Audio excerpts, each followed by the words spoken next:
നമസ്കാരം നവോബയാണ്. എന്ത് കഥ കോയിസ് എന്ത് കഥയെന്ന് പറഞ്ഞെങ്കിൽ കണ്ടില്ലേ?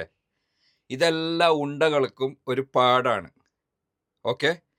സ്വന്തം നിലയും വിലയും വിട്ടിട്ട് മറ്റുള്ള ആൾക്കാർ പറയുന്ന കേട്ടിട്ട് കുറെ പാർട്ടിക്കാർ പറയുന്ന കേട്ടിട്ട് എടുത്തു ചാടിയിട്ട് എന്തെങ്കിലും ചെയ്തിട്ട് പിന്നെ കിടന്നിട്ട് മോങ്ങിയിട്ട് കാര്യമില്ല.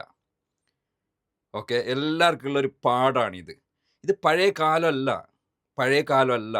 സോഷ്യൽ മീഡിയ ഇല്ലാത്ത, അതായത് പിന്നെ ആൾക്കാർ പ്രതികരിക്കാത്ത ഒരു കാലമല്ല ഇത്.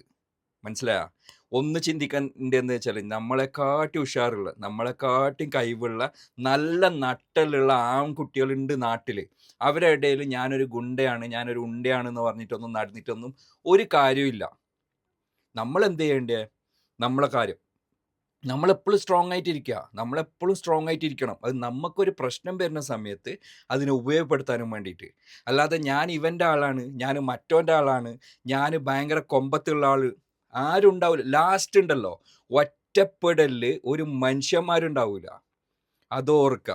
ഇനിയെങ്കിലും ആൾക്കാർക്ക് ബോധം വരട്ടെ. വല്ല മറ്റുള്ള പാർട്ടിക്കാർ പറയുന്ന കേട്ടിട്ട് തുള്ളാനും വാളെടുക്കാനും കുത്താനും കൊല്ലാനും നിൽക്കുന്ന സമയത്ത് ഒരു ചിന്ത നിങ്ങൾ ചിന്തിക്കണം. നിങ്ങൾ ജസ്റ്റ് ഒന്ന് ചിന്തിച്ചോ. പഴയ കാലത്തൊക്കെ കുറേ നടന്നു പോയിട്ടുണ്ട്. അതായത് വലിയ വില്ലത്തരവും ബോംബെയിലും അവിടെ ഇവിടെ പോയിട്ട് ഡോണത്തരം കാണിച്ചിട്ട് പിന്നെ പോലീസ് പിടിക്കുന്നതാകുമ്പോൾ മെല്ലെ ആൾമാറാട്ടം നടത്തിയിട്ട് രക്ഷപ്പെട്ടത് ഒരു വിരലിലെണ്ണാവുന്ന കുറച്ച് ആൾക്കാരുണ്ടാവും. പിന്നെ അവർ നന്നായി, പിന്നെ ഞാനൊന്നിനും ഇല്ല എന്നെല്ലാം പറഞ്ഞിട്ട് ഉള്ള കേസിന് ജയിലിൽ കിടന്ന് പിന്നെ തിരിച്ചു വന്നിട്ട് നല്ലതായ രീതിയിൽ ജീവിക്കുന്ന ആൾക്കാരുണ്ടാവും. പക്ഷെ ഇപ്പം അങ്ങനല്ല.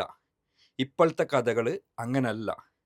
ഇപ്പം ആരും രക്ഷപ്പെടൂല. എല്ലാവരും അഴിയണ്ണും ചെയ്യും. അതിനുള്ള തക്കതായ ശിക്ഷ കിട്ടിയിരിക്കും. അപ്പം അതുകൊണ്ട് എന്താ ചെയ്യുക? നിങ്ങൾക്ക് ചിന്തിക്കാം. ആവശ്യമില്ലാത്ത ഒരു പണിക്കും എടുത്തു ചാടി പോകരുത്. പിന്നാമ്പുറത്ത് ആരും ഉണ്ടാവൂല, സപ്പോർട്ട് ചെയ്യാൻ ആരും ഉണ്ടാവൂല, ഇനി അങ്ങോട്ട് ആരും ഉണ്ടാവൂല.